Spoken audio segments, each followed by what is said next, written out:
എല്ലാ കൂട്ടുകാർക്കും നമസ്കാരം. നമ്മുടെ പുതിയ വീഡിയോയിലേക്ക് സ്വാഗതം. ഇന്നത്തെ നമ്മുടെ വീഡിയോ വളരെ സ്വാദിഷ്ടമായിട്ടും നല്ല ഹെൽത്തി ആയിട്ടും ഉണ്ടാക്കി കഴിക്കാൻ പറ്റിയ നല്ല ഹെൽത്തി ആയിട്ടുള്ള ചീരപ്പുട്ടാണ്. ചീരയും ക്യാരറ്റൊക്കെ ചേർത്തിട്ട് വളരെ സ്വാദിഷ്ടമായിട്ട് തന്നെയാണ് നമ്മളിത് ഉണ്ടാക്കിയെടുക്കുന്നത്. ഉണ്ടാക്കിയെടുക്കാനാണെങ്കിലോ വളരെ എളുപ്പമാണ്, കഴിക്കാനും നല്ല ടേസ്റ്റ് ഉണ്ട്. ഇനിയിപ്പോൾ ഡയബറ്റിക് പേഷ്യൻസിനും കൊളസ്ട്രോൾ ഉള്ള ആൾക്കാർക്കും ഒരു പേടി കൂടാതെ തന്നെ കഴിക്കാൻ പറ്റുന്നതുമാണ്. അപ്പൊ നോക്കാം എങ്ങനെയാണ് വളരെ ഹെൽത്തി ആയിട്ടുള്ള ചീരപ്പുട്ട് തയ്യാറാക്കി എടുക്കുന്നതെന്ന് നമ്മുടെ വീഡിയോയിൽ കൂടെ നമുക്ക് കണ്ടു നോക്കാം.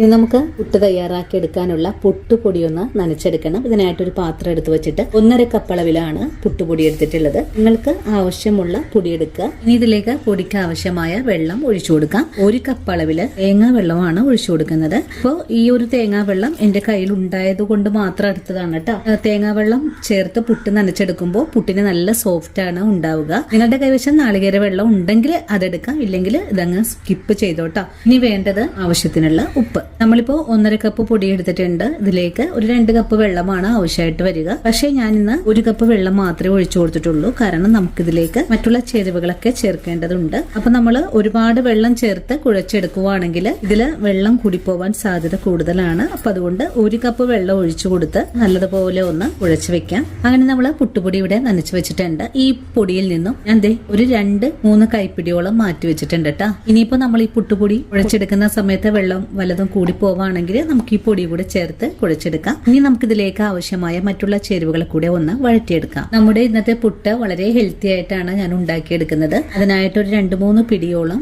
ചീര എടുത്ത് വെച്ചിട്ടുണ്ട്. അധികം ചെറുതാക്കി കട്ട് ചെയ്തിട്ടില്ല, ഒന്ന് കട്ട് ചെയ്ത് വെച്ചിരിക്കുവാണ് കേട്ടോ. ഇതിൽ ഒരു തുള്ളി പോലും വെള്ളമൊന്നും ഇല്ലാതെയാണ് എടുത്ത് വെച്ചിട്ടുള്ളത്. കൂടെ തന്നെ പിന്നെ നമുക്ക് ഇതിലേക്ക് വേണ്ടത് 1 ക്യാരറ്റ് ആണ് കേട്ടോ. ഇതൊന്ന് ചെറുതായിട്ടൊന്ന് ഗ്രേറ്റ് ചെയ്ത് കൂടി എടുക്കണം.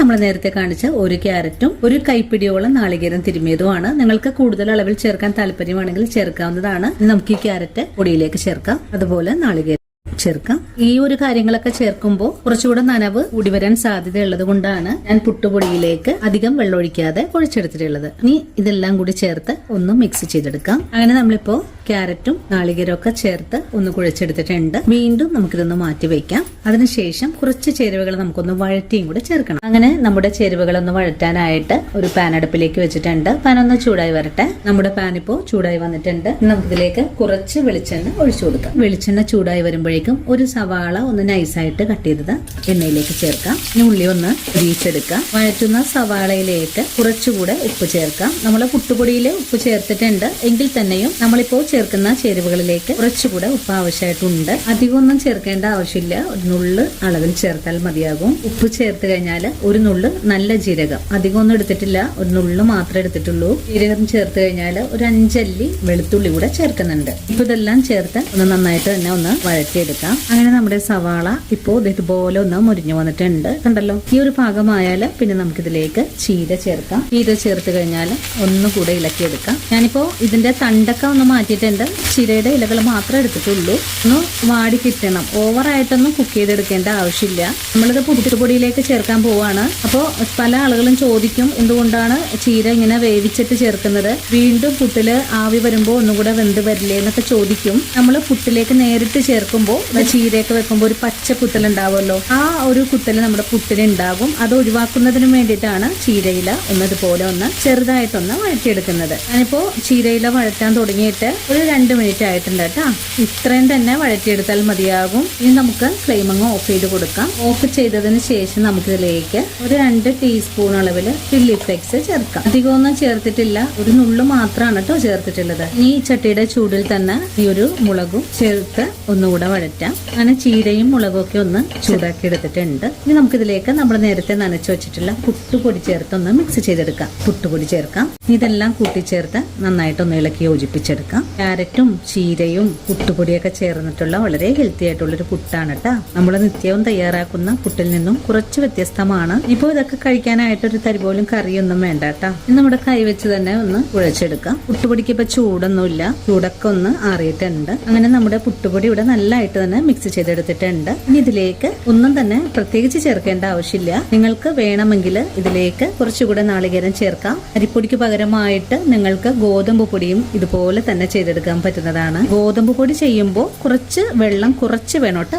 കുഴച്ചെടുക്കാനായിട്ട്. അങ്ങനെ നമ്മുടെ ചീര പുട്ടുപൊടിയൊക്കെ നല്ലപോലെ മിക്സ് ആക്കി എടുത്തിട്ടുണ്ട്. നമുക്കൊരു മിക്സിയുടെ ജാറിലേക്ക് മാറ്റിയിട്ട് ഒന്ന് കറക്കിയെടുക്കാം. ഒരു 2-3 തവണകൾ കൊണ്ട് പൊടിച്ചെടുക്കാം. ഒരുപാട് മിക്സിയുടെ ജാറിലിട്ട് പൊടിച്ചെടുക്കരുത്. 1/4 ഭാഗത്തോളം മാത്രം മിക്സിയുടെ ജാറിലേക്ക് മാറ്റാം. അങ്ങനെ ആദ്യ പുട്ടുപൊടി ഞാനിവിടെ പൊടിച്ചെടുത്തിട്ടുണ്ട്. ഇനി നമുക്കിത് ഇതേ പാത്രത്തിലേക്ക് തന്നെ മാറ്റാം. ഓവറായിട്ടൊന്നും കറക്കിയെടുക്കരുത്. അങ്ങനെ വരുവാണെങ്കിൽ കുറച്ചുകൂടെ വെള്ളം കൂടി പോകും. അഥവാ വെള്ളം കൂടി പോവാണെങ്കിൽ നമ്മൾ കുറച്ച് പൊടി മാറ്റി വെച്ചിട്ടുണ്ടല്ലോ, അതുകൂടി ചേർത്തിട്ട് വേണം നമുക്കിതുപോലെ ഒന്നും കൂടെ കറക്കിയെടുക്കാനായിട്ടും. അങ്ങനെ ഇപ്പോൾ 2 തവണ ഞാനിവിടെ അടിച്ചെടുത്തിട്ടുണ്ട്. ഇനി ബാക്കിയുള്ളത് നമുക്കിതുപോലെ തന്നെ കറക്കിയെടുത്തിട്ട് വരാം. അങ്ങനെ നമ്മുടെ എല്ലാ പുട്ടുപൊടിയും ഞാനിവിടെ കറക്കിയെടുത്തിട്ടുണ്ട്. ഇനിയിപ്പോൾ റെസ്റ്റ് ചെയ്യാനൊന്നും വെച്ചു കൊടുക്കേണ്ട ആവശ്യമൊന്നും തന്നെ ഇല്ല. പുട്ടുപൊടിക്ക് ആവശ്യമായ നനവ് മാത്രമാണ് ഉള്ളത്. നമ്മളിപ്പോ മാറ്റി വെച്ചിട്ടുള്ള പൊടിയൊന്നും തന്നെ എടുത്തിട്ടുമില്ല. ഇനി ഉടൻ തന്നെ നമുക്ക് പുട്ട് തയ്യാറാക്കാൻ തുടങ്ങാം. പുട്ടുപൊടിയുടെ പരുവം ഇതാണ്, കണ്ടോ? കറക്റ്റ് ആയിട്ടുള്ളൊരു മെഷർമെന്റ് ആണ് കേട്ടോ. ഇനി നമുക്ക് പുട്ട് തയ്യാറാക്കി എടുക്കാനുള്ള പുട്ടുകുടം അടുപ്പിലേക്ക് വെച്ച് കൊടുത്തിട്ടുണ്ട്. ഇനിയിപ്പോ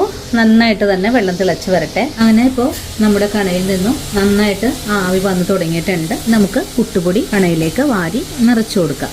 കണയിലേക്ക് വാരി നിറച്ചു കൊടുക്കുന്ന സമയത്ത് ഇതിന്റെ ചില്ലിടാൻ മറക്കല്ലേ. എനിക്കത് 2-3 തവണ അങ്ങനെ പറ്റിയിട്ടുണ്ട് കേട്ടോ, അതുകൊണ്ടാണ് പറഞ്ഞു തന്നത്. നമ്മളിപ്പോ ഇടയ്ക്ക് നാളികേരം ഒന്നും വെച്ചു കൊടുക്കുന്നില്ല, പൊടി മാത്രമാണ്. നിങ്ങൾക്കിപ്പോ നാളികേരം സൈഡിൽ വെച്ചു കൊടുക്കാൻ താല്പര്യമാണെങ്കിൽ ചെയ്യാവുന്നതാണ്. കണയിലേക്ക് പൊടി നിറച്ചിട്ടുണ്ട്. ഇനി നമുക്ക് അവിക്കുടത്തിലേക്ക് വെച്ചു കൊടുക്കാം. നല്ലപോലെ ആവി വന്ന് തുടങ്ങുമ്പോഴേക്കും നമുക്കൊന്ന് മൂടിയും കൂടെ വെച്ചു കൊടുക്കാം. അങ്ങനെ നമ്മുടെ പുട്ടിൽ നിന്നും ഇപ്പൊ ധാരാളം ആവി വന്ന് തുടങ്ങിയിട്ടുണ്ട്. ഫ്ലെയിം ഒന്ന് കുറച്ച് വെച്ച് കൊടുത്തിട്ട് 1 മിനിറ്റ് നേരം നമുക്കൊന്ന് വേവിച്ചെടുക്കാം. കണയിൽ നിന്നും എടുത്തു മാറ്റാം. ഇനി ഒരു വാഴയിലയിലേക്ക് പുട്ട് കുത്തി കൊടുക്കാം. അങ്ങനെ ആദ്യ പുട്ട് കുത്തിയെടുത്തിട്ടുണ്ട്. രണ്ടാമത് നമുക്ക് പുട്ട് വേവിച്ചെടുത്തിട്ട് വരാം. അങ്ങനെ 2 കണ പുട്ടും ഇവിടെ കുത്തിയെടുത്തിട്ടുണ്ട്. അങ്ങനെ വളരെ ഹെൽത്തി ആയിട്ടുള്ള ചീരപ്പുട്ട് ഇവിടെ റെഡി ആയിട്ടുണ്ട്. ഇതുവരെയും നിങ്ങൾ ഇതുപോലെ ഒന്ന് തയ്യാറാക്കി കഴിച്ചിട്ടില്ലെങ്കിൽ തീർച്ചയായിട്ടും നമ്മുടെ ഈ ഒരു വീഡിയോ കണ്ടൊന്ന് തയ്യാറാക്കി നോക്കണേ. തയ്യാറാക്കി നോക്കുമ്പോൾ നിങ്ങൾക്ക് ഈ ഒരു പുട്ടിന്റെ സ്വാദ് ഇഷ്ടപ്പെടുവാണെങ്കിൽ ഇന്ന് നിങ്ങൾക്ക് കിട്ടിയ ഈ ഒരു അറിവ് നിങ്ങളുടെ കൂട്ടുകാരിലേക്ക് ഒന്ന് ഷെയർ ചെയ്ത് കൊടുക്കാനും വീഡിയോ കുറിച്ചുള്ള അഭിപ്രായങ്ങൾ കമന്റ്സ് ആയിട്ട് അറിയിക്കാനും, ആദ്യമായിട്ട് നമ്മുടെ വീഡിയോസ് കാണുന്ന കൂട്ടുകാർ ആരെങ്കിലും ഉണ്ടെങ്കിൽ നമ്മുടെ പേജ് ഒന്ന് ഫോളോ ചെയ്ത് നമ്മുടെ ഫാമിലിയിലെ മെമ്പർ ആകാനും മറക്കരുത്. അപ്പോൾ ഇനിയും നല്ലൊരു വീഡിയോ ആയിട്ട് നാളെ കാണാം. അതുവരെയും ഒത്തിരി സ്നേഹത്തോടെ വീണ്ടും കാത്തിരിക്കുക.